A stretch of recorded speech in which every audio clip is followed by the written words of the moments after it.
Selamat datang kembali di penjelajahan kita kali ini. Kita akan langsung nyelam ke catatan pribadi George Soros dari periode yang menegangkan banget ya. Ini fase kedua dari eksperimen real time-nya antara Juli sampai November 1986. Semua ini dia dokumentasikan di bab 13, The Alchemy of Finance. Betul sekali. Ini bukan sekedar analisis pasar biasa loh. Ini momen penting di mana Soros secara aktif mempertaruhkan modalnya buat nguji teori refleksivitas yang dia kembangin. Iya, langsung di lapangan ya. Iya, pas di tengah badai pasar global. Coba Anda bayangkan, lagi nyetir di tengah badai, pakai peta yang lagi Anda gambar saat itu juga. Nah, kira-kira gitu pertaruhan Soros. Misi kita kali ini, ngebongkar alur pikirannya, lihat gimana dia coba bertahan, atau malah ambil untung selama periode yang penuh gejolak ini. Ya, dan penting banget buat paham konteksnya. Soros ini bukan cuma, katakanlah, filsuf pasar yang duduk manis gitu ya. Dia pemain aktif.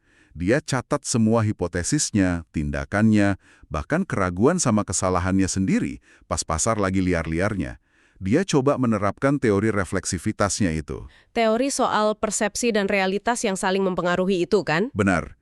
Ide bahwa persepsi pelaku pasar dan realitas pasar itu saling mempengaruhi bolak-balik itu, dia coba pakai ini buat antisipasi dan manfaatin pergeseran kebijakan juga sentimen pasar. Periode ini sendiri, luar biasa dinamis. Dampak Plaza Accord masih kuat banget di pasar mata uang, harga minyak baru aja anjlok parah. Baca pikiran kolektif pasar dalam kondisi yang, sangat nggak pasti ini. Oke. Mari kita mulai penelusuran kita di awal Juli 1986. Suasananya terasa cukup berat ya waktu itu. Iya, lumayan tegang. Kebangkrutan LTV Corp, itu kan perusahaan baja besar ya zaman itu, jadi semacam lonceng peringatan gitu, tekanan ekonomi mulai terasa di industri. Betul, jadi contoh nyata ya. Dalam catatannya, Soros udah nyuarain kekhawatiran soal potensi spiral deflasi. Maksudnya, penurunan harga dan aktivitas ekonomi yang malah saling memperkuat ke bawah gitu. Meskipun saat itu pasar saham kayaknya belum terlalu peduli ya, tapi dia udah waspada. Dia juga nyinggung konsep kurva J-curve itu terkait dua peristiwa besar, penurunan dolar AS sama anjloknya harga minyak. Nah, apa maksudnya ini? Konsep kurva J itu sebenarnya cukup intuitif sih. Intinya gini, pas nilai tukar mata uang turun, kayak dolar waktu itu, atau harga komoditas anjlok, kayak minyak, efek awalnya itu seringkali malah negatif dulu. Misalnya, neraca perdagangan bisa memburuk dulu sebelum ekspornya naik. Oh gitu ya. Atau jatuhnya harga minyak bisa jadi malah memukul investasi di sektor energi dulu sebelum efek stimulusnya terasa ke konsumen. Ada jeda waktu. Dan periode awal itu bisa, menyakitkan. Masuk akal. Nah, ini nyambung langsung ke kewaspadaan Soros soal risiko jatuhnya harga minyak.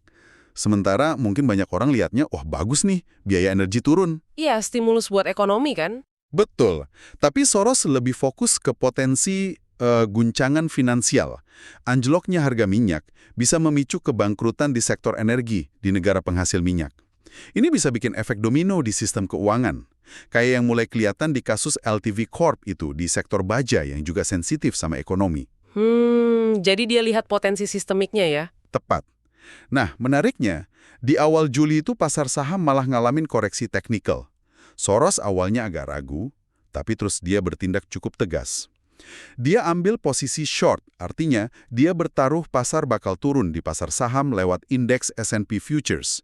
Terus dia juga short obligasi pemerintah AS. Oke, jadi bearish di saham dan obligasi AS. Tapi sebaliknya, dia ambil posisi long bertaruh harga naik di T-bill Futures, ini surat utang jangka pendek AS, dan yang menarik nih, di obligasi pemerintah Jepang. Nah, itu dia. Kenapa posisinya berlawanan gitu antara obligasi AS sama Jepang? Apa logikanya? Logikanya gini, Soros itu antisipasi bank sentral utama dunia, terutama Jerman sama Jepang, bakal nurunin suku bunga secara terkoordinasi buat dorong pertumbuhan. Oke, stimulus global. Ini seharusnya bagus buat harga obligasi secara umum kan? Tapi dia khawatir obligasi AS bakal tertekan oleh potensi pelemahan dolar lebih lanjut. Kenapa?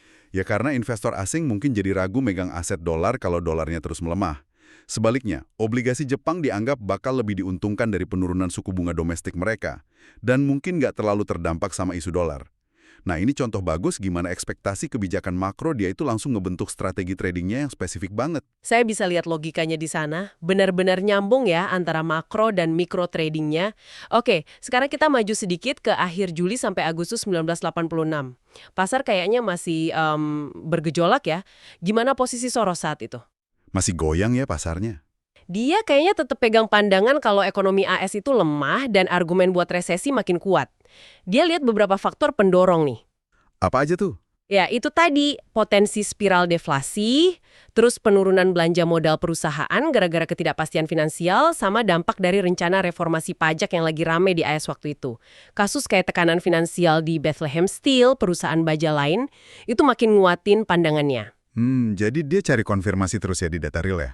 Iya, yang menarik juga, dia nyorot dilema besar yang dihadapi para pembuat kebijakan AS. Di satu sisi mereka perlu jaga kepercayaan investor asing. Kan dananya dibutuhin tuh buat biayain defisit. Ini butuh dolar yang stabil atau malah kuat. Tapi di sisi lain, ekonomi domestiknya lagi lemah, butuh stimulus. Mungkin lewat suku bunga rendah atau dolar yang lebih lemah biar ekspor naik. Wah, itu kayak makan buah si malakama ya. Susah banget posisinya. Betul, kayak main poker berisiko tinggi. Soros berpendapat mirip kayak sebelum Plaza Accord dulu, hanya kesadaran akan bahaya krisis yang nyata yang mungkin bisa maksa mereka ambil tindakan korektif yang signifikan. Jadi kalau belum kepepet banget ya ditunda-tunda gitu ya? Kayaknya gitu. Tanpa tekanan itu, kecenderungannya ya nunda keputusan sulit. Nah, disinilah peran kerjasama internasional atau justru ya kurangnya kerjasama itu jadi fokus pengamatan Soros. Tekanan proteksionisme yang naik di AS, ditambah tumpukan utang bermasalah di mana-mana, sektor energi, pertanian, negara berkembang, itu benar-benar ningkatin pertaruhan di level global. Kalau gagal koordinasi, bisa picu krisis. Iya, bahaya banget memang. Peran figur kayak Paul Volcker, yang waktu itu masih ketua The Fed, jadi krusial banget. Pasar terus mantau sinyal dari dia. Diskusi intens soal kemungkinan koordinasi suku bunga. Jadi pertanyaannya, Jerman sama Jepang mau nggak nurunin suku bunga buat bantu ekonomi global? Terus sebagai imbalannya, AS mau nggak usaha buat stabilin atau dukung dolar biar modal asing tetap masuk? Oke, jadi ada tawar-menawar kebijakan di balik layar ya? Kurang lebih begitu. Nah, ekspektasi bahwa koordinasi ini bakal terjadi, ini yang kemudian jadi dasar pergeseran posisi mata uang Soros. Dia mulai ngurangin taruhannya terhadap dolar. Malah dia sampai jual mata uang lain terhadap dolar. Dia bertaruh upaya buat stabilin dolar bakal berhasil, paling nggak untuk sementara waktu. Ini benar-benar nunjukin betapa eratnya ya hubungan antara pembajaan Soros terhadap dinamika politik ekonomi makro global dengan keputusan tradingnya yang sangat spesifik dan ya real time. Terus, masuk pertengahan Agustus sampai September, kayaknya ada perubahan nada nih di catatannya. Pasar saham malah menguat, rally gitu. Dan Soros kedengaran lebih optimis atau bullish. Apa yang berubah? Iya, ada pergeseran yang cukup signifikan memang. Menurut catatannya, dia ngerasa seolah-olah pasar tuh udah ngintip ke tepi jurang resesi atau krisis finansial, tapi terus berhasil narik diri. Dia lihat beberapa alasan buat optimismenya ini. Apa aja tuh alasannya? Pertama, landasan buat penurunan suku bunga terkoordinasi oleh Jerman sama Jepang kelihatannya lebih kuat. Ini diharapkan bisa nopang pasar kan? Oke. Kedua, harga minyak mulai naik dari level terendahnya.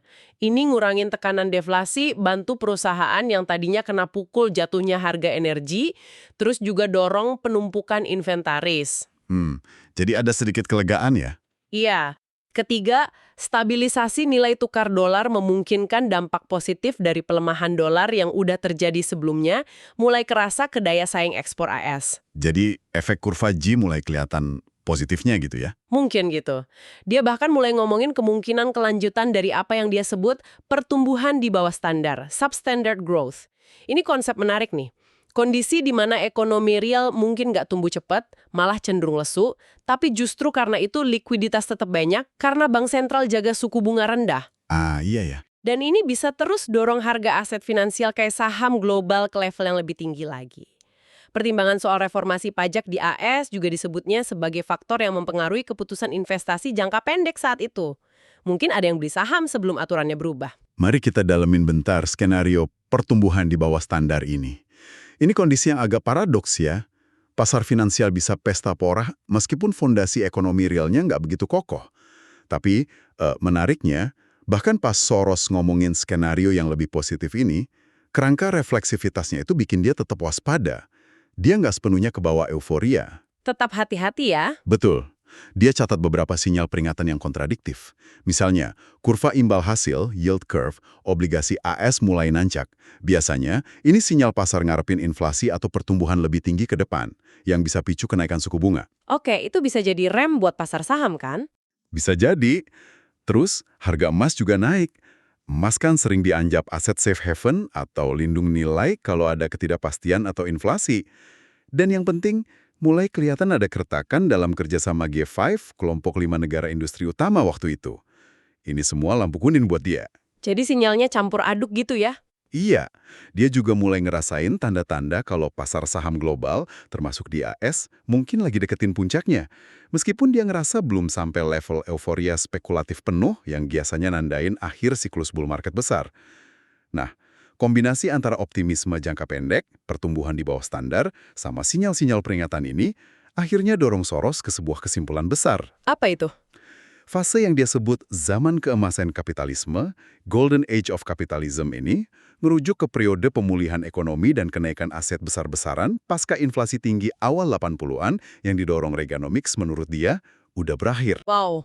Ini bukan sekedar prediksi pasar jangka pendek loh, tapi penilaian ulang fundamental soal rezim ekonomi yang lagi jalan.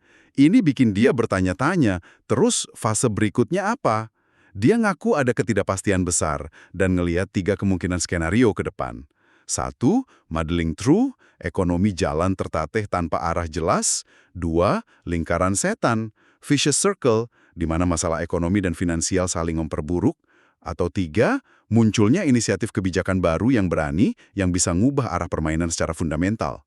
Wow, jadi di tengah pasar yang lagi naik, dia justru udah mikirin akhir sebuah era. Nah, ketidakpastian ini kemudian ngebawa dia ke momen yang penting banget dan menyakitkan dalam eksperimen ini ya. Bulan Oktober 1986.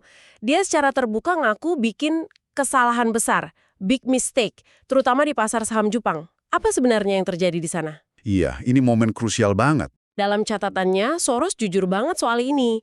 Dia ngaku gagal baca tanda-tanda kalau pasar saham Jepang yang waktu itu lagi booming gila-gilaan udah nyampe puncaknya.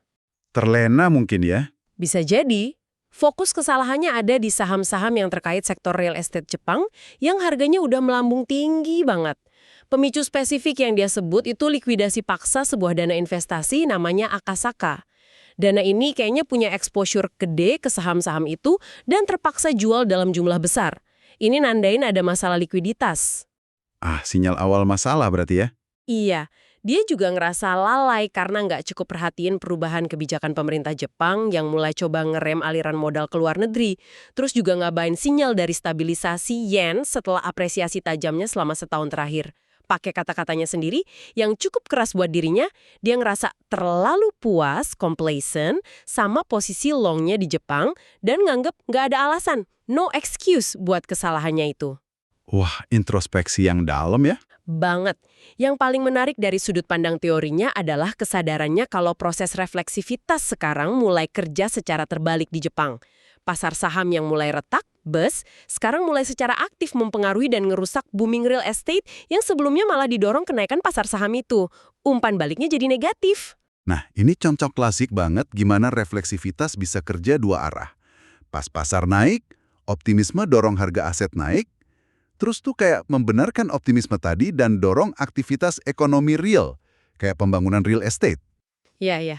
Tapi pas pasar berbalik, pesimisme mulai nyebar, harga aset turun, ini ngerusak neraca keuangan, ngurangin kepercayaan, dan ujung-ujungnya mukul aktivitas ekonomi real yang tadinya didorong optimisme itu. Jadi penurunan pasar nggak cuma mencerminkan fundamental yang memburuk, tapi secara aktif memperburuk fundamental itu sendiri. Ada potensi spiral ke bawah. Keyakinan yang runtuh itu dampaknya nyata. Bener banget. Terus, respon strategis Soros gimana setelah ngakuin kesalahan ini? Ini pasti menarik buat dipelajari. Pasar atau ngerugiin posisinya sendiri lebih parah. Susah itu ya, di pasar yang mulai panik. Susah banget. Kedua, dia revisi pandangannya soal yen. Dia sekarang ngerasa yen kemungkinan udah nyampe puncaknya lawan dolar dan mata uang lain, dan mungkin bakal melemah sekitar 10%. Ini artinya dia perlu nyesuaiin strategi lindung nilai, hedging mata uangnya secara signifikan. Oke, jadi ada perubahan pandangan soal yen juga. Betul. Ketiga, sebagai reaksi terhadap prospek pasar global yang memburuk, setelah lihat puncak di Jepang, dia ambil langkah defensif yang lebih agresif di pasar lain. Dia nambah posisi short S&P Futures-nya, taruhan penurunan pasar AS, dan yang signifikan, dia buka posisi long baru di emas. Emas ya? Kenapa emas? Ini cerminan pandangannya kalau sentimen investor global lagi bergeser. Soros nyimpulin kalau apa yang dia sebut pasar bull seumur hidup, bull market of a lifetime, kemungkinan besar udah berakhir. Atau paling nggak kepotong di tengah jalan sebelum nyampe potensi euforia penuhnya. Dia duga ini mungkin juga karena tindakan proaktif otoritas moneter di berbagai negara yang coba ngedinginin spekulasi sebelum benar-benar lepas kendali. Dia lihat ada pergeseran sentimen. Dari sebelumnya pelarian ke aset moneter kayak obligasi pas inflasi tinggi, sekarang jadi pelarian ke likuiditas secara umum. Nah, emas kembali dilihat sebagai salah satu bentuk likuiditas atau aset aman. Sungguh luar biasa ya gimana satu kesalahan analisis di satu pasar, Jepang, itu bisa memicu serangkaian penyesuaian strategi yang begitu kompleks dan cepat di berbagai kelas aset lain, saham AS, mata uang, emas. Benar-benar dinamis. Jadi setelah semua gejolak dan penyesuaian ini, gimana posisi akhir Soros pas fase kedua eksperimennya ini berakhir? Sekitar akhir Oktober sampai November 1986 itu. Nah, menjelang akhir periode ini, Soros terus ngelakuin penyesuaian halus lagi. Dia secara bertahap terus ngurangin sisa kepemilikan saham real estate Jepangnya. Oke, terus ngebuang posisi yang bermasalah ya? Iya, di saat yang sama, dia ngelakuin langkah besar di pasar obligasi. Dia ningkatin posisi long obligasi pemerintah AS secara signifikan banget, sampai nilainya 1,2 miliar dolar. Wah, gede banget itu. Gede. Ini taruhan besar yang nunjukin ekspektasi penurunan suku bunga AS atau mungkin meningkatnya permintaan aset aman, flight to quality. Oke, terus di pasar mata uang gimana? Di pasar mata uang, dia juga perbesar posisi silangnya, cross position. Spesifiknya, dia ambil posisi long Deutsche Mark, DM, Jerman, dan barengan short yen Jepang, nilainya sekitar 1 miliar dolar. Jadi bertaruh DM menguat lawan yen ya? Betul. Ini cerminan pandangannya kalau yen bakal melemah terutama lawan mata uang Eropa yang kuat waktu itu.